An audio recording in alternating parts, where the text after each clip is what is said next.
പ്രാർത്ഥനയുടെ ആഴങ്ങളെക്കുറിച്ചാണ് ഇന്ന് നമ്മൾ ചിന്തിക്കുക. നമ്മളെല്ലാവരും പ്രാർത്ഥിക്കുന്നവരാണ്. സ്കൂളിൽ പോകുന്നതിന് മുമ്പ് നമ്മൾ പ്രാർത്ഥിക്കാറുണ്ട്, മാതാപിതാക്കൾക്ക് വേണ്ടി പ്രാർത്ഥിക്കാറുണ്ട്, വിവാഹം നടക്കുന്നതിന് മുമ്പ് പ്രാർത്ഥിക്കാറുണ്ട്, പള്ളിയിലും അമ്പലത്തിലും മോസ്കിലും ഒക്കെ പോയി നമ്മൾ പ്രാർത്ഥിക്കുന്നവരാണ്. അപ്പം ഇന്ന് നമ്മൾ പ്രാർത്ഥനയുടെ ഒരു രീതിയെക്കുറിച്ചാണ് നമ്മൾ ചിന്തിക്കുക. കടലിൽ അലയുന്നവന് കിട്ടുന്ന കച്ചിത്തുരുമ്പാണ് പ്രാർത്ഥന എന്നാണ് പറയപ്പെടുക. ആ ഒരു പ്രാർത്ഥനാ രീതിയിലേക്ക് നമുക്ക് പ്രവേശിക്കാം. നിങ്ങളെ സ്വാഗതം ചെയ്യുന്നു. ഈ പ്രാർത്ഥനാ രീതിയുടെ പേരാണ് തൈസേ.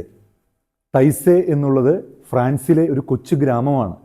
ഇന്ന് അനേകർ യുവജനങ്ങളും മറ്റുള്ളവരുമൊക്കെ ഇന്ന് ഏറ്റവും കൂടുതലായി ആകർഷിക്കപ്പെടുന്ന ഒരു കൊച്ചു ഗ്രാമമാണ് തൈസേ. ഈ തൈസേ പ്രയറിനുള്ള പ്രത്യേകത, ഇതൊരു ചാൻറ്റിങ് മെഡിറ്റേഷനാണ്. വ്യത്യസ്തമായ രീതികളിലൂടെയാണ് നമ്മൾ ഈ ചാൻറ്റിങ് മെഡിറ്റേഷനിലേക്ക് കടന്നു പോവുക. കൈകളിൽ ദീപങ്ങളേന്തി നമ്മൾ മണിക്കൂറുകളോളം ഇങ്ങനെ ഈ ഒരു പ്രാർത്ഥനാ മുറിയിൽ ചെലവഴിക്കുന്നു. ഒരു ചാൻറ്റിങ് മെഡിറ്റേഷനിലൂടെ നമ്മൾ നിശബ്ദതയുടെ, ശാന്തതയുടെ ആഴങ്ങളിലേക്ക് നമ്മൾ കടന്നു വരുന്നു.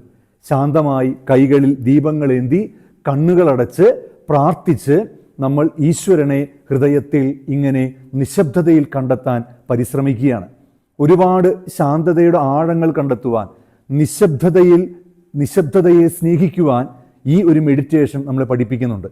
ഈ നിശബ്ദമായ ആഴങ്ങളിലേക്ക് പ്രവേശിക്കുമ്പോൾ ദൈവത്തിൻ്റെ വലിയ സ്നേഹം നമ്മളിൽ നിറയുന്ന അനുഭവം ഈ പ്രാർത്ഥനാ മെഡിറ്റേഷനിൽ, ഈ പ്രാർത്ഥനാ രീതിയിൽ പങ്കെടുത്ത് കടന്നുപോയവർ പങ്കുവച്ചിട്ടുണ്ട്. ഒരുപാട് നിശബ്ദതയിലൂടെ നിശബ്ദതയെ സ്നേഹിക്കുന്നവർക്ക്, നിശബ്ദതയെ അറിയാൻ, ആ നിശബ്ദതയിൽ ഉറങ്ങിക്കിടക്കുന്ന സത്യത്തെ കണ്ടെത്തുവാൻ ആഗ്രഹിക്കുന്നവർക്ക് ഈ ഒരു തൈസേ പ്രയർ വളരെയധികം ഉപകാരപ്രദമായി മാറുന്നുണ്ട്. ഈ ഒരു പ്രാർത്ഥനാ രീതിയിലേക്ക്, ഈ ഒരു ചാൻറ്റിങ് മെഡിറ്റേഷനിലേക്ക്, നിശബ്ദതയുടെ ആഴങ്ങളിലേക്ക് നിങ്ങളേവരെയും സ്വാഗതം ചെയ്യുന്നു.